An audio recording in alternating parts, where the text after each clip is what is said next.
My theory is that these load calculations are too conservative. My design can handle the stress with these modifications. The stress distribution shows we can reduce material by 20% while maintaining full integrity.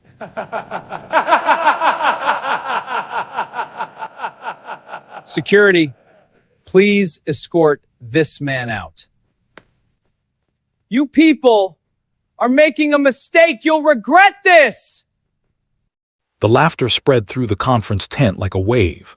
More than 60 engineers turned toward the young man standing near the back. Some shook their heads, others smiled sarcastically. A few didn't even bother hiding their amusement. The billionaire at the front of the room looked irritated, not because of the question, because the meeting had already lasted 4 hours, and nothing had been solved, again. The giant screens displayed images of the collapsed bridge, the same bridge that had become a national embarrassment. The same bridge that had consumed nearly $2 billion. The same bridge that no expert on Earth seemed capable of fixing. Outside, rain hammered the construction site. The half-finished bridge stretched across the Greystone River like a broken skeleton. Huge sections hung uselessly above the water, steel beams twisted downward. Support towers stood unfinished. For 18 months, engineers from 6 countries had studied the disaster. They had produced reports, models, simulations, theories, excuses. But no solution. And now the entire project stood on the edge of cancellation. At the front of the room stood Victor Harrington, billionaire, investor, owner of Harrington Infrastructure Group, the man who had funded the project from the beginning. His patience had finally run out. "We've spent another $78 million this quarter," Victor said. His voice was cold, controlled, dangerous. "And today I've heard the same explanations I've been hearing for a year and a half." Nobody spoke. Victor pointed toward the bridge displayed on the screen. "What I need is a solution." Silence. Then one of the lead engineers cleared his throat. "We believe the collapse originated from support section B17. Victor closed his eyes. Not again. Everyone in the room knew the theory. They had been discussing B17 for months. They had reinforced it, tested it, rebuilt portions of it. Nothing changed. The bridge still failed every stress simulation. The project remained impossible. Victor looked around the room. For the first time, he considered ending everything. Cancel the project, accept the losses, walk away. Then a voice came from the back, quiet, respectful, unexpected. "Can I ask a question?" The room turned. Standing near a stack of equipment cases was a young man wearing muddy work boots, 20 years old, simple plaid shirt, construction vest, sunburned skin, the son of a farmer, a temporary laborer, nobody important. One engineer laughed immediately. Another rolled his eyes. Victor frowned. "Who are you?" The young man swallowed. "My name is Caleb Turner." The room remained silent. Victor recognized the name vaguely. Caleb had been working on the site for several months, general labor, maintenance, nothing special. "What question?" Victor asked. Caleb looked toward the giant image of the collapsed bridge, then toward the engineers, then toward Victor. His voice remained calm. "Why are we all assuming the bridge failed because of the part that collapsed?" Silence. Absolute silence. The laughter disappeared instantly. Several engineers exchanged confused looks. Victor narrowed his eyes. Caleb continued. "The damaged section is where everyone keeps looking." He pointed toward the image. "But what if that's not where the failure started?" Nobody spoke. Something about the question felt wrong, and yet it also felt important, very important. The lead engineer crossed his arms. "Young man, that's exactly where the structure collapsed." Caleb nodded. "I know." Engineer smirked. "Then what's your point?" Caleb stared at the image for several seconds. Then he asked another question, one that would change everything. "If a tree falls into a river," he paused. "Do you study the tree?" The room stayed silent. Caleb pointed toward the river beneath the bridge.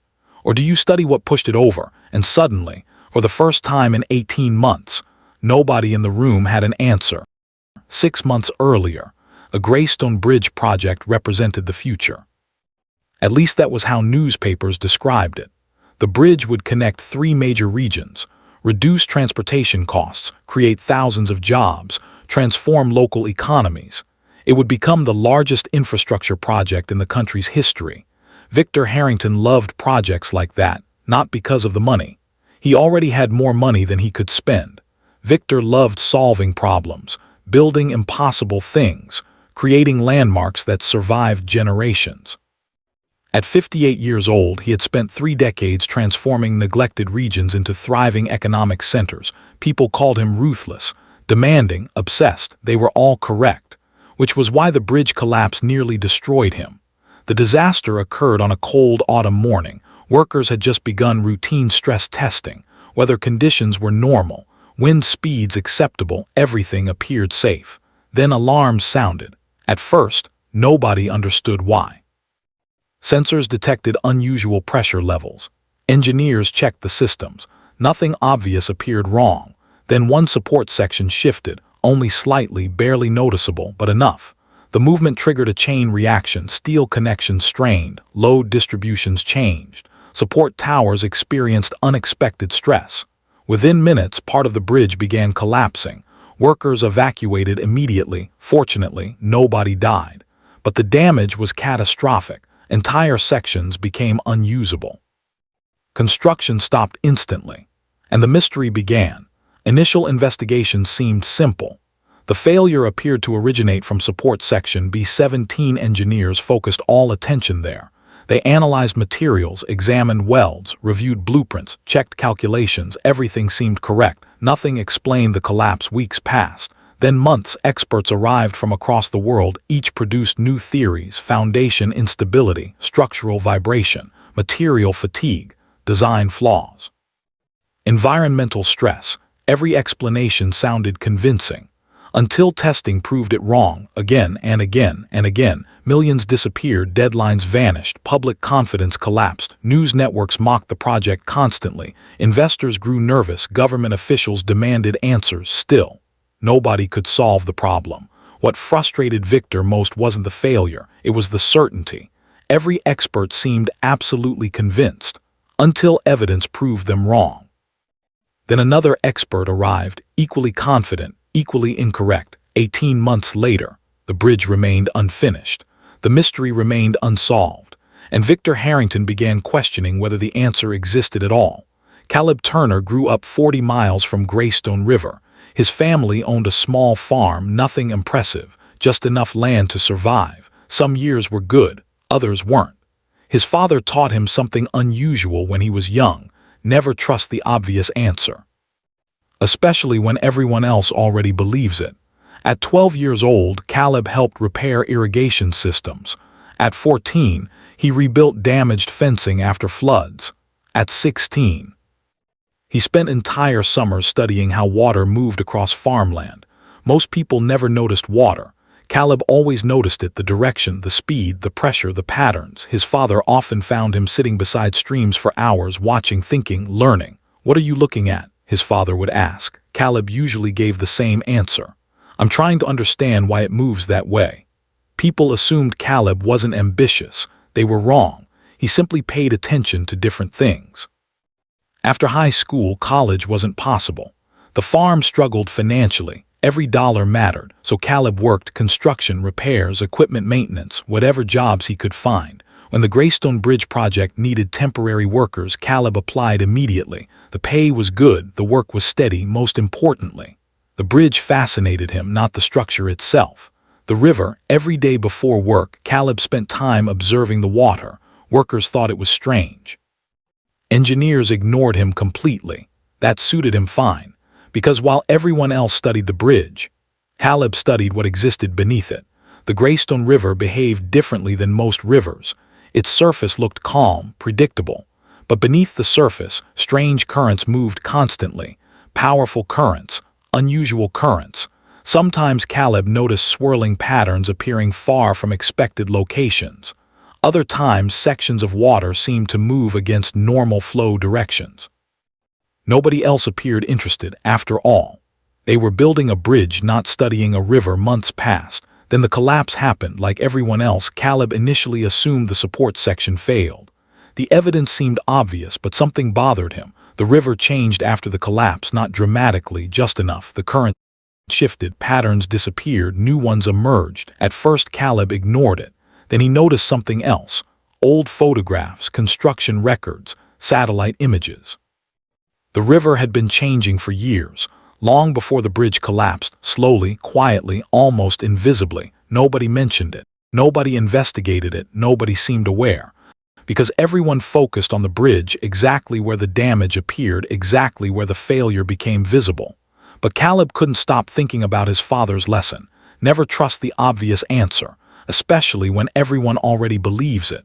So he kept watching, kept learning, kept noticing things, and eventually, he began asking questions, questions nobody else asked, questions nobody wanted to ask, because if Caleb was right, then 18 months of investigations had been looking in the wrong place, and the real problem might be hidden somewhere nobody had bothered to search. 3 days after Caleb asked his question, something unusual happened. Victor Harrington called for another meeting, not because he agreed with Caleb, because he couldn't stop thinking about the question. The billionaire sat alone inside his office overlooking the construction site. The bridge stretched across the river below like a wound that refused to heal. For 18 months, every expert had focused on the collapse itself. Every report, every investigation, every simulation, everything began at the damaged section, exactly where the failure became visible. Yet nobody had ever asked why, not really. They asked how, they asked when, they asked who, but not why. Victor stared at the river and picked up the phone. Bring everyone back. Meeting room filled once again. Senior engineers, structural consultants, hydrology experts, government inspectors, construction managers, the same people who had spent 18 months searching for answers. The atmosphere felt different this time, less confident, more defensive. Victor stood before them. I want to revisit every assumption. Several engineers exchanged uncomfortable looks. One cleared his throat. We've already done that, Victor replied. Revisited your conclusions. Silence. Victor pointed toward the bridge. What if the collapse wasn't the beginning? Nobody answered. The lead structural engineer finally spoke. Mr. Harrington, with respect, we're talking about a highly complex infrastructure failure. Victor nodded. And yet nobody can explain it. Engineer shifted uncomfortably. We know where it failed. Victor looked directly at him. The room became quiet again. Then something surprising happened. A senior hydrology specialist named Dr. Marcus Reed leaned forward. For the first time in months, he looked interested. Let's assume you're correct, Reed said. Let's assume the collapse wasn't the origin point. Victor nodded. Go on. Reed looked toward the river maps. Then we're investigating the wrong system. Room suddenly felt smaller, because everyone understood the implication. If they had spent 18 months examining the wrong problem, then nearly $2 billion and thousands of hours had been wasted. Nobody wanted that possibility to be true, especially the experts, because experts build careers on being right. And admitting you've spent 18 months chasing the wrong answer is difficult, very difficult. While executives argued inside conference rooms, Caleb returned to the river. That's where he always went when he needed answers, not the bridge, the water. The river never lied, people did. But rivers behaved according to rules, even when those rules were hidden. Caleb stood along the riverbank early one morning watching the current. Fog drifted across the surface. The unfinished bridge loomed above him, massive, silent, broken for months. Something about the water bothered him. He simply couldn't explain it. Then he noticed movement, a floating branch. The branch should have drifted south. Instead, it moved sideways, only briefly. Then it returned to the main current. Caleb narrowed his eyes again. He watched another object, same thing. A strange sideways pull, not visible from above, not obvious, but definitely there. He walked downstream, then farther still. By noon he had covered nearly 5 miles, and what he discovered made his heart race. The river wasn't behaving naturally. Something beneath it had changed, something large, something powerful, something nobody had noticed. That evening Caleb visited the local library. The librarian looked surprised.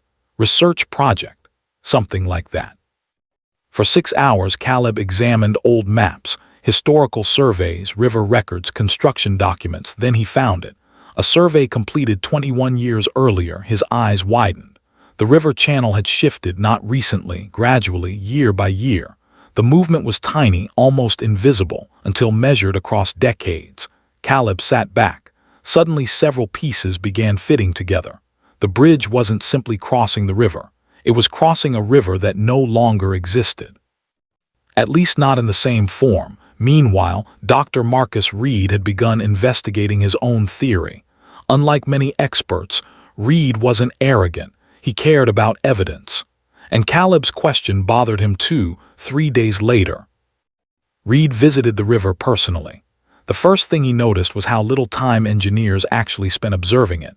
Most data came from sensors, computers, models, historical assumptions. Very few people simply watched, so Reed watched. And he saw exactly what Caleb saw: strange movement, unusual current behavior, patterns that shouldn't exist. By evening, Reed ordered new underwater scans. The results arrived 2 days later. When he opened the report, he froze. Because hidden beneath the riverbed, something enormous had changed. Chapter 6. The failure nobody understood. Victor Harrington received the call shortly after sunrise. Dr. Reed sounded shaken, not excited, not triumphant, shaken. Fast can you get here? Victor immediately knew something was wrong. An hour later, he stood inside the project's operations center staring at a massive digital model. Dozens of engineers filled the room. Nobody spoke. The display showed the river, not the bridge, the river. Victor frowned. What am I looking at? Reed swallowed. Actual problem. He zoomed in. Several engineers looked uncomfortable, others looked embarrassed. Victor leaned closer. The model revealed something extraordinary. Beneath the riverbed stretched a vast underground cavity. A massive section of earth had slowly eroded away over decades. The river had been hollowing out its own foundation year after year, quietly, patiently, almost invisibly. Victor stared. How did nobody find this? Nobody answered. Because the truth was humiliating. Nobody looked, they assumed. And assumptions can become dangerous, especially when everyone shares them. Reed pointed toward another section. Bridge didn't fail because support B-17 collapsed. Victor felt his stomach tighten. Reed continued.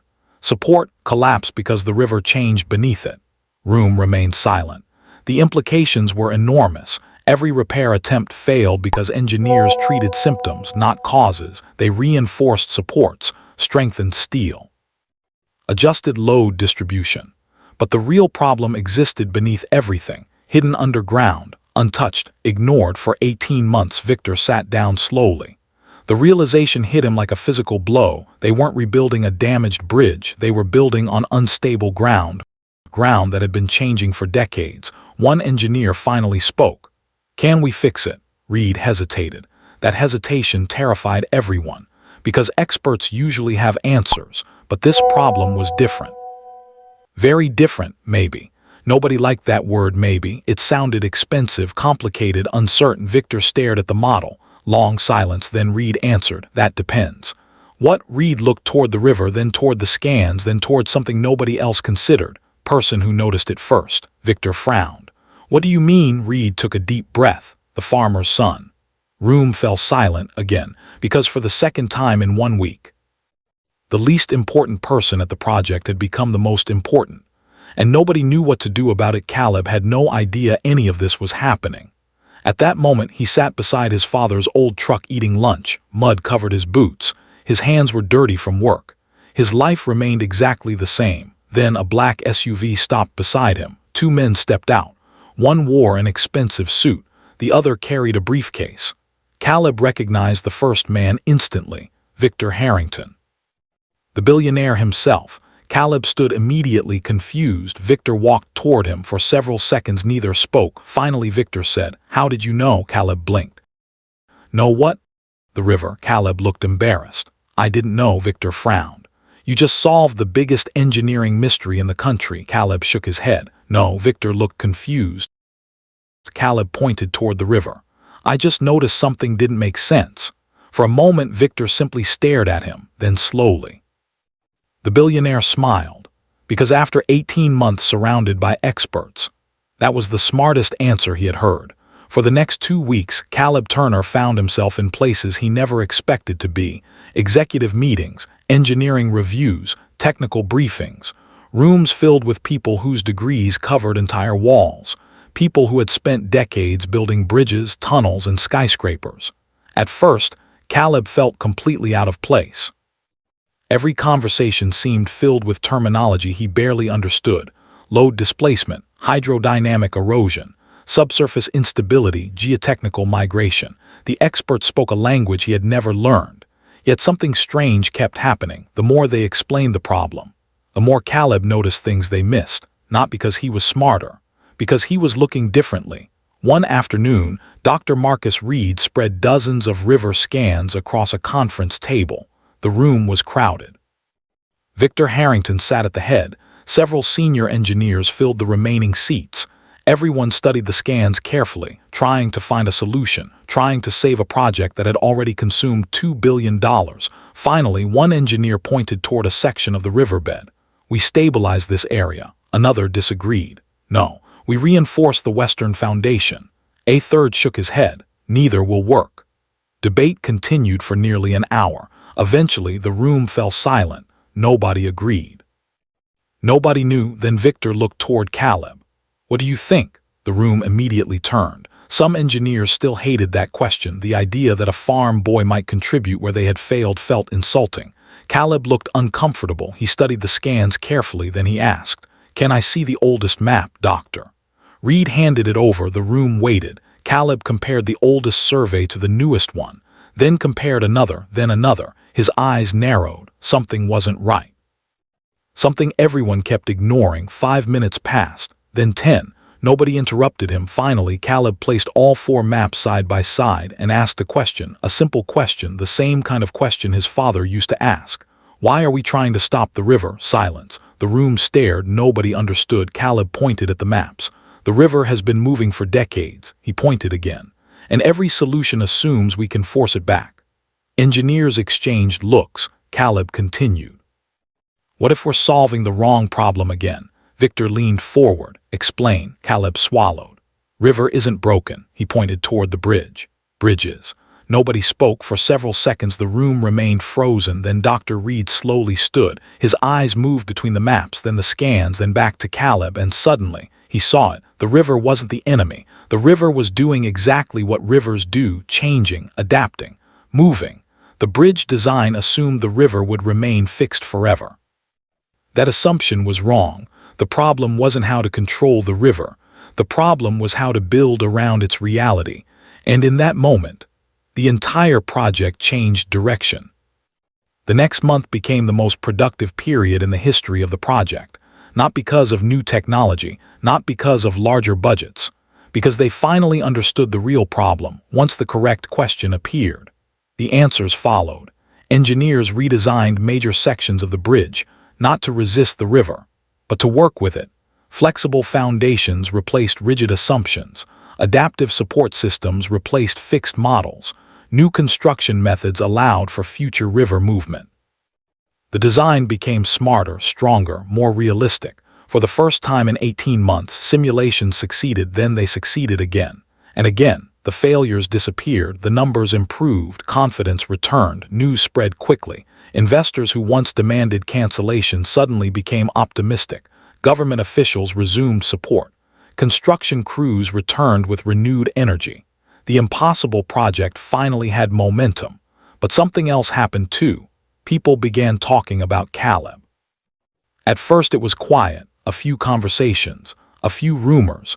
Then newspapers started asking questions. Who was the farmer's son? How had he noticed what experts missed?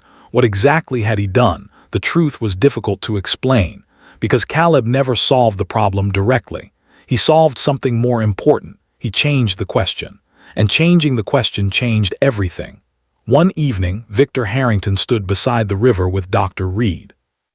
Construction lights illuminated the bridge in the distance. Thousands of workers moved across the site. The project was alive again. Victor watched silently for a long time, then he spoke. "Do you know what's bothering me?" Reed smiled. "Only one thing," Victor laughed softly. 18 months, we hired the best minds in the world." Reed nodded. "We did." Victor looked toward the river. "And none of them asked the right question." Older engineer remained quiet, then he answered. "That's because expertise can become a trap." Victor frowned. "What do you mean?" Reed watched the water flow beneath the bridge. "More knowledge people have, the more assumptions they make." Victor considered that. Reed continued. "Sometimes the person who knows the least," he paused, "sees the most." 6 months later, the Greystone Bridge officially reopened. The event attracted national attention. Television crews arrived from across the country. Government officials attended. Business leaders gathered. Thousands of people lined the riverbanks. What was once considered an embarrassing failure had become one of the most remarkable engineering recoveries in modern history. The bridge looked magnificent. Massive steel towers rose above the river. Sunlight reflected across the structure. Traffic waited eagerly for the opening ceremony. Victor Harrington stood at the podium. Reporters filled every available space. Cameras pointed toward him. The billionaire adjusted the microphone, then looked across the crowd. Most people expected a speech about engineering or perseverance or investment. Instead, Victor surprised everyone. 18 months, he began. We searched for answers. Crowd listened. We hired experts from around the world. Several engineers smiled. We spent millions. A few people laughed. Victor nodded. And we failed. The crowd became quiet because nobody expected that honesty. Victor continued. We failed because we believed we already knew where the problem was. He paused. Then looked toward Caleb. The young man stood awkwardly near the front row, clearly uncomfortable with attention. Victor smiled. Then someone asked a question. Cameras immediately turned. Victor continued. He wasn't an engineer. He wasn't a consultant. He wasn't famous. The audience leaned forward. Victor's voice softened. He was simply willing to look where nobody else looked. The crowd erupted into applause. Caleb's face turned red. The applause continued. Then something remarkable happened. The lead engineer who had once laughed at him walked onto the stage. The entire crowd watched. The man stopped beside Caleb, then extended his hand. No speech, no excuses, just respect. Caleb shook it. The crowd applauded even louder. Because everyone understood what the gesture meant. Recognition, not charity, not sympathy, recognition. The thing Nexus stories are built upon. The audience saw a young man who had earned respect through observation, humility, and courage. And they loved it. 3 months later, life looked very different, and very much the same. The bridge became a national success. Economic activity increased dramatically. New businesses arrived. Communities expanded. The project transformed the region exactly as originally intended. Victor Harrington received awards. The engineering teams earned recognition. The recovery became a case study taught at universities. And Caleb Turner, he returned to the farm, at least temporarily. One autumn afternoon, he repaired fencing beside his father. The same work he had done years earlier, the same fields, the same skis, the same quiet life. His father hammered a fence post into the ground, then glanced sideways. You know, most people would have left by now. Caleb smiled. Probably. His father nodded. They offered you a lot. They had scholarships, job offers, consulting positions, speaking engagements. More opportunities than Caleb ever imagined. Yet something about home still mattered. The older man smiled slightly. You always were stubborn, Caleb laughed. Learned from you. A black SUV appeared on the dirt road. Both men recognized it immediately. Victor Harrington stepped out. The billionaire walked across the field. No reporters, no cameras, no assistants, just Victor. The 3 men stood together beneath the afternoon sun. For a moment, nobody spoke. Then Victor handed Caleb an envelope. Caleb opened it carefully. Inside was an offer. A full engineering education paid in full, any university, any program, any future he wanted. Caleb looked up speechless. Victor smiled. You noticed something the rest of us missed. The billionaire glanced toward the fields, then toward the horizon, then back to Caleb. World needs people who pay attention. For several seconds, nobody spoke. Finally, Caleb nodded, not because of the money, not because of the opportunity. Because he understood something important. The bridge was never really the story. The river wasn't either. The real story was curiosity, the willingness to question assumptions, the courage to ask simple questions, the patience to observe what others ignore. That was the lesson. That was the gift. Months later, as traffic flowed smoothly across the completed bridge, thousands of people crossed it every day without knowing the full story. They saw steel, concrete, engineering. But hidden inside the structure was a reminder. Sometimes the answer isn't found by the person with the most knowledge. Sometimes it's found by the person willing to ask. What if we're looking in the wrong place? And 18 months of failure can end with a single question.